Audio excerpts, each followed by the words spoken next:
Welcome, Mackenzie. My name is Timothy. It's a pleasure to meet you. Hi. So, let us begin, shall we? What brings you here?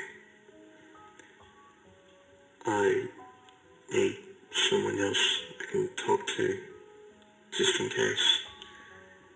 Someone who can keep secrets and will take me seriously. I was told a therapist would be a good pick. Well, Mackenzie, what would you like to talk about? I think I have separation anxiety. I see. Tell me what you know. Well, I can't stand being apart from my mom some days. I don't cry, but I start getting anxious and worried when I don't see her for a while. Especially when I'm supposed to see her, you know? I understand what you mean. It is typical for some kids to not like being apart from their parents. May I ask a few questions? Okay. When you start feeling anxious, what do? Well, this is going to sound weird, but I go off to myself, caught up and stare at the distance. Sometimes I shout at people, and all the while I'm putting myself in this situation of what if she never comes back? Interesting. Where and when does this typically happen?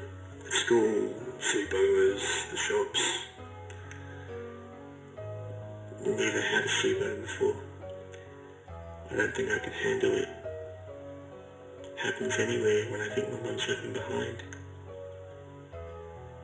Do you think you may have an idea as to why your mind tells you she's left you behind?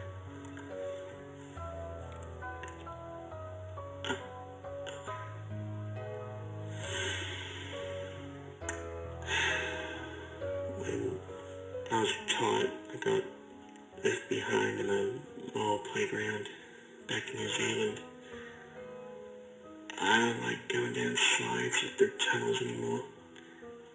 I just think about the slide. We used to go there frequently because my dad was a security guard.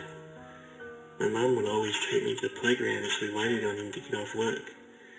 And she'd always catch me at the end of the slide. But one day, she didn't.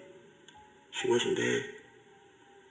So I sat and waited and waited. Then the lights started going out. I thought she and Dad left me behind and I was going to be locked in. But they probably just went to deal with something because they eventually came back and we got home safe. I'm sorry I had to go through that, Mackenzie. Doesn't seem like she did that on purpose, though, considering what you told me. No, I don't think she did. She's forgetful sometimes, gets easily distracted. I'm the same way. Have you been in any other situations like this before? Not serious ones, just playing with friends.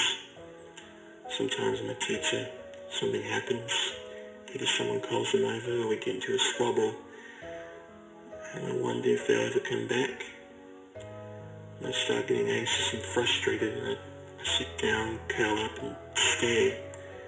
All the thoughts in my head telling me I'm alone. Mackenzie, your situation to me sounds very similar to someone with post-traumatic stress disorder, PTSD. I thought only soldiers got that from fighting in wars. No. Anyone of any age and occupation can develop it. You went through something very scary as a toddler. And if I'm honest, it may stick with you through teenhood and adulthood. May get worse, may fade a little, but it could very well still be there. There's no way to get rid of it and be normal? No. But this is normal. More normal than you think.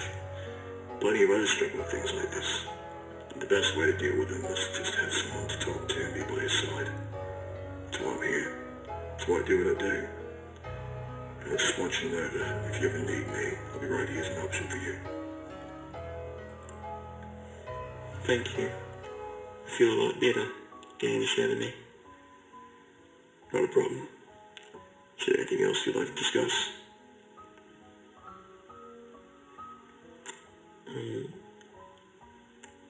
Do you have any lady advice?